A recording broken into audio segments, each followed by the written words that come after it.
Yo, j'espère que vous allez bien. On se retrouve aujourd'hui, cette fois-ci pour la vidéo d'analyse du prêtre.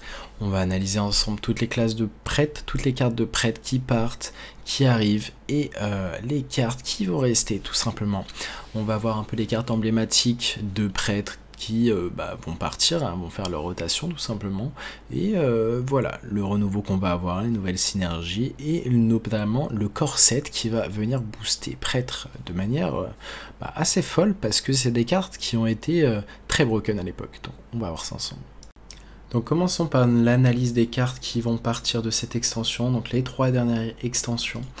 On a donc le Raise Dead qui a été joué surtout en mécanique aggro, également en géant avant, il y avait une liste de géants, donc les géants vont rotate également, où on jouait en fait le sort à 3 qui se mettait bien, qui infligeait 4 points de dégâts répartis entre tous les adversaires, les serviteurs adverses en lifesteal. Donc voilà, ça se mettait bien, on avait moyen de faire des géants, des Raise Dead, mais sinon en aggro tout simplement, c'était joué, et du coup la Raise Dead va partir. Insight est également une carte qui part, donc très fort en Prêtre Miracle, mais Prêtre Miracle qui était un des archétypes derniers, les plus récents. Donc le CETEC, avec Nazmani également qui partent avec leur aliment, donc voilà, c'était des très bonnes cartes qui ont marqué le prêtre, et le fait de les voir partir, voilà, c'est pour ça qu'on a besoin de renouveau, et on va avoir besoin de cartes aussi fortes, tout simplement.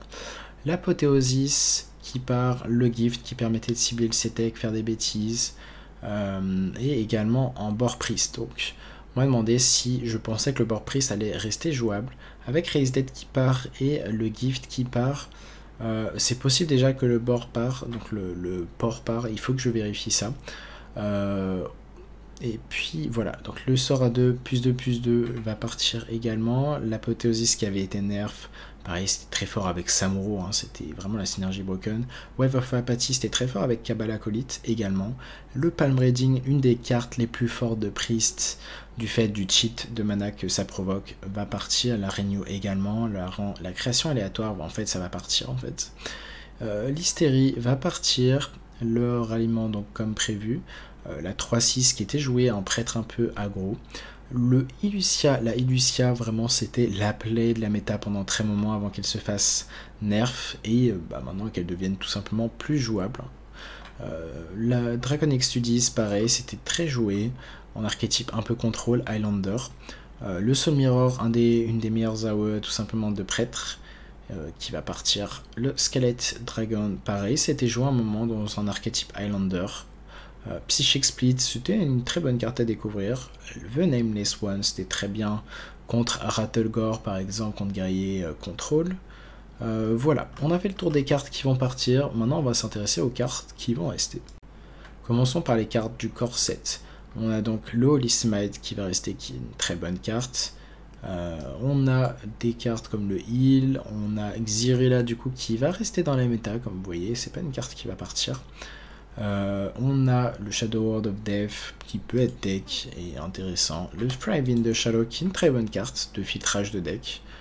On va avoir Stellina qui va partir et on va s'intéresser aussi aux cartes qui vont revenir en standard tout simplement.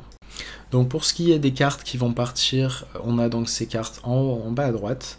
Et pour les cartes qui reviennent, on a la Cléric, la très forte et très broken Cléric.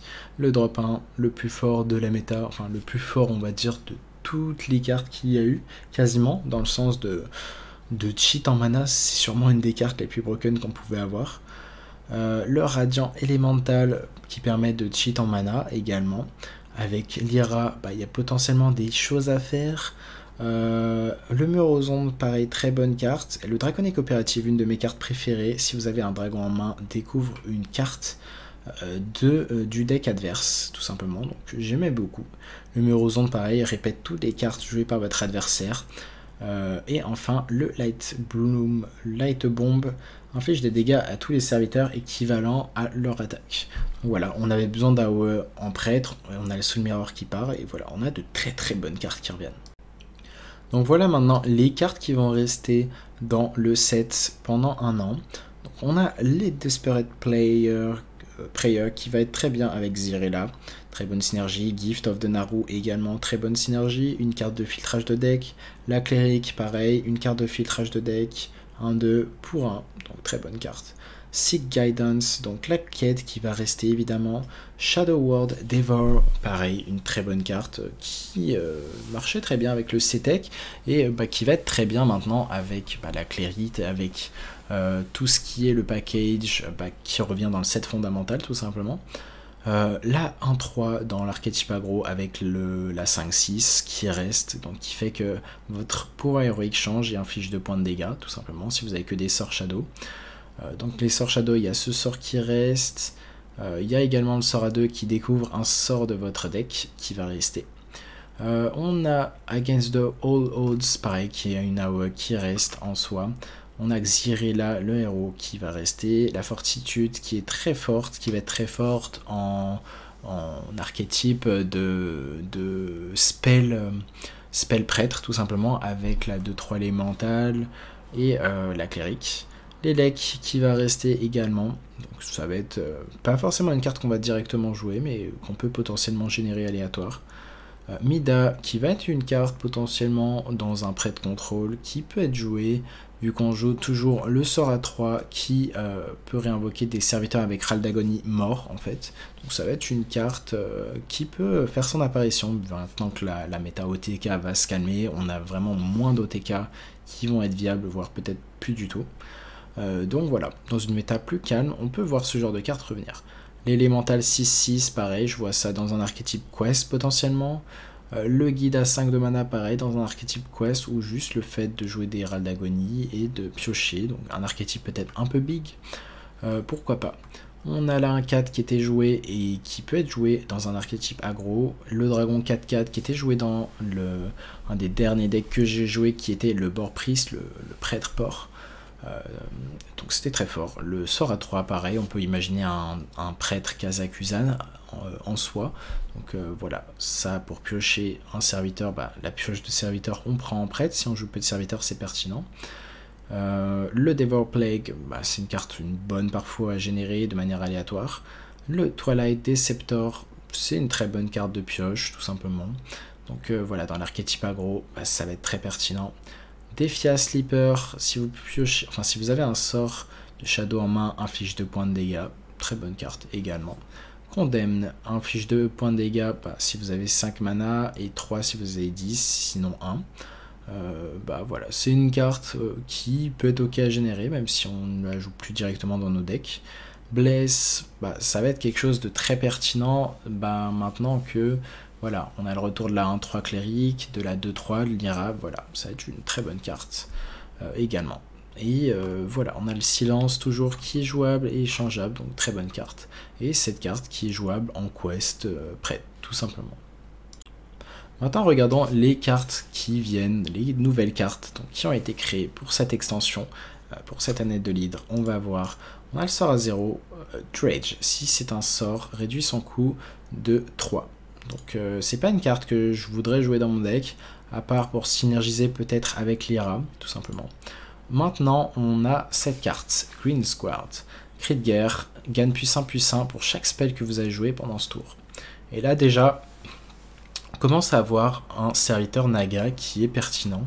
Si on arrive à faire des choses assez débiles, à jouer plein de sorts pendant le tour, avec potentiellement 2 élémentales de 3, on joue plein de sorts. Si l'Ira arrive à stick sur le board, on a la possibilité de faire un très gros Naga. Puis même après avoir joué genre 2-3 sorts, ça donne un body quand même correct.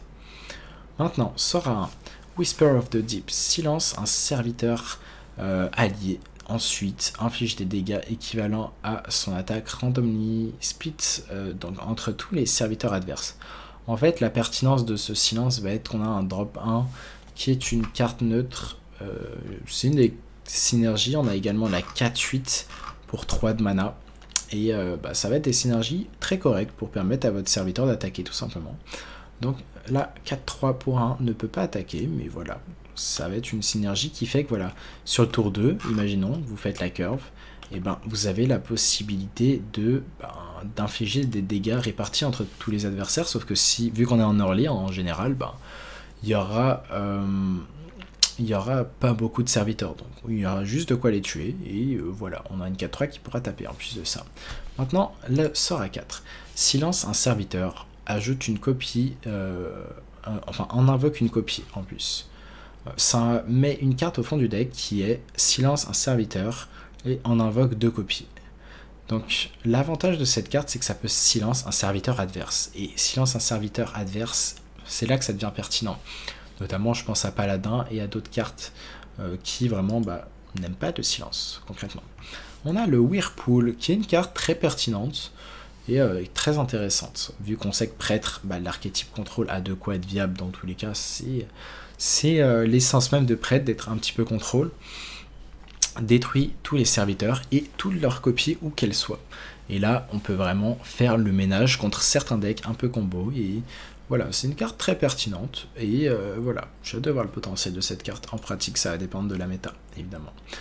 Le Priest Valish.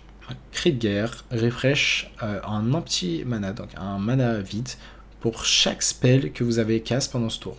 Et là, c'est là que vous voyez la pertinence de le cheat en mana qu'on peut faire avec prêtre. Le fait de jouer plein de sorts, voilà, ensuite vous jouez 1-1 pour 0 qui permet de refresh votre mana. Et vous pouvez faire des choses potentiellement débiles, avec l'Ira notamment. Donc voilà. Ensuite, là en Maiden. Cri de guerre, si vous avez cast 3 spells en tenant cette carte en main, pioche 3 cartes, c'est un naga, comme on sait les nagas sont très forts, et le fait de piocher 3 cartes, c'est ce qu'on cherche, on veut de la pioche. Si on veut cheater en mana, eh bien il faut d'abord avoir pioché plein de cartes. Et donc voilà, s'il y a des cartes de pioche comme celle-ci qui sont là, donc c'est pour ça qu'on peut très clairement voir ce sort à 0 jouer, tout simplement, du fait des synergies. Colossal Lifesteal. Quel est le serviteur invoqué à la fin de votre tour? C'est une 1-4. Force un random adversaire, un serviteur adverse, à attaquer notre lifesteal tout simplement. Et c'est une façon de s'assurer de gagner des points de vie, tout simplement. Si on a perdu beaucoup de points de vie, ça va être un heal de 8 et potentiellement tuer un serviteur adverse. Donc voilà, c'est un colosse sympathique. Ensuite, sort à 3, pioche 2 serviteurs, swap leur stats. Ça veut dire que l'Ira, on la piocherait, ça ferait une 5-3. Donc pour l'instant, j'ai pas pensé aux grosses synergies de cette carte. Mais voilà, la carte on l'utiliserait surtout pour la capacité de piocher 2 serviteurs. Et le fait de piocher des serviteurs en prêtre, on sait que c'est quelque chose qu'on recherche. Et pour 3 de mana, c'est vraiment quelque chose de décent. Serpentwig donne à un serviteur puissant. Si vous avez joué un naga en ayant cette carte en main, ajoute un Serpentwig à votre main. Donc ça va être ok comme carte. Et pareil, c'est le genre de carte qui, pas cher. Avec l'élémental 2-3, on va pouvoir faire des choses avec l'Ira. Et c'est le but. On veut générer des sorts et faire des buffs. On génère un autre buff, pareil, en main. Donc ça va être très très bien comme carte. Ça va être un bon drop 1. Sur ce, j'espère que vous avez aimé cette analyse de prêtre en détail. Normalement, après cette vidéo, vous êtes au point sur la clade prêtre et les petites synergies qu'on peut avoir. Vous savez tout ce qui va venir, tout ce qui va repartir et les nouvelles cartes. Et voilà, j'ai pas fait l'analyse de toutes les cartes neutres, évidemment, je les fais au fur et à mesure. Et les cartes neutres, je vous invite à voir les autres vidéos que j'ai fait d'analyse pour chaque classe, même si vous voyez que là j'ai fait une analyse pour prêtre, imaginons que vous n'y avez que prêtre que vous aimez jouer, allez voir quand même les autres vidéos, je vous le conseille si vous avez le temps, pour voir les cartes neutres, parce qu'il y a des cartes neutres que je n'ai pas réanalysées, tout simplement parce que je l'ai fait dans d'autres vidéos. Sur ce, j'espère que vous avez apprécié cette vidéo, que vous avez hâte, tout comme moi, de cette méta qui arrive, et tchuss.